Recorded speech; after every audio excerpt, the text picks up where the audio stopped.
kamatis. Siya, malaki na siya. Kasi ito pa yung aking isang kamatis. Laki na. Ngayon, magtatanim na naman ulit tayo. Ito na yung aking taniman ng mga buto. Mga buto. Ano natin itatanim? Ito ang okra natin. Unang itatanim ay alaga.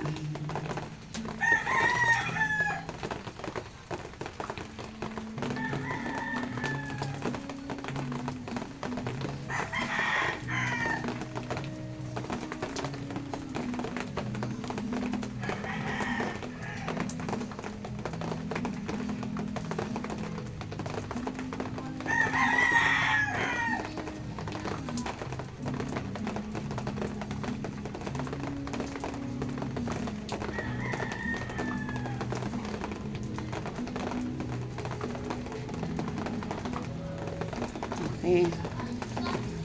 Oh, yan ang okra. Yan ay okra. Titingnan natin kung ilang araw ang pagtubo niya. Ngayon ay lalagyan ko ng, tatakpan ko siya ng loam soil para mas madali siyang tumubo yung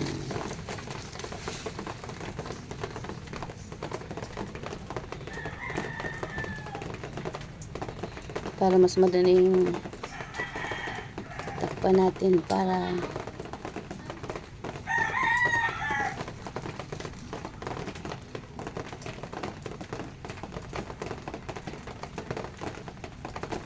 ilang days yung tuto bago tumubo. Okay, tapos na. Ito ang kamatis. So, itong kamatis yung buto ng kamatis ito. Okay. Ang liliit niya kamatis.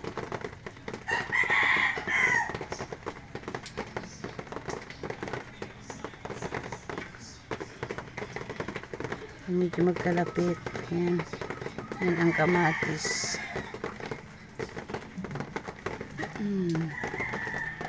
Maliliit ng buto. Ayan siya. Tapos, tatakpan naman ulit natin siya para tatakpan siya natin ng loam soil.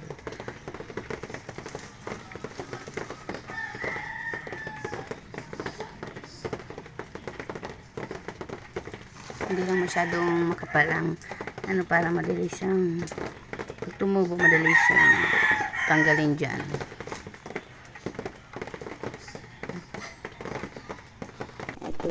Ito naman ay talong na bilog. Okay, ito yung buto niya.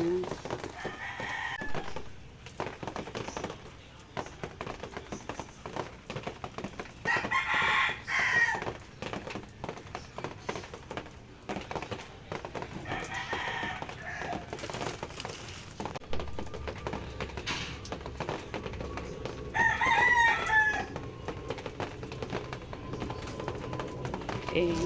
Siya ay siling labuyo. Dito ko naman siya ay papatubuin. Tatakpan ulit natin siya ng loam soil para dali siyang tumubo.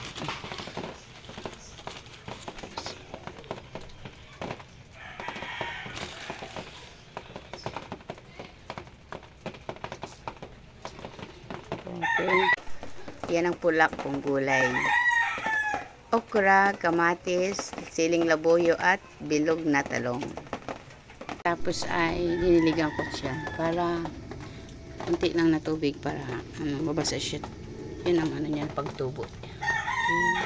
Thank you for watching. Update ko sa susunod pag tumubo na.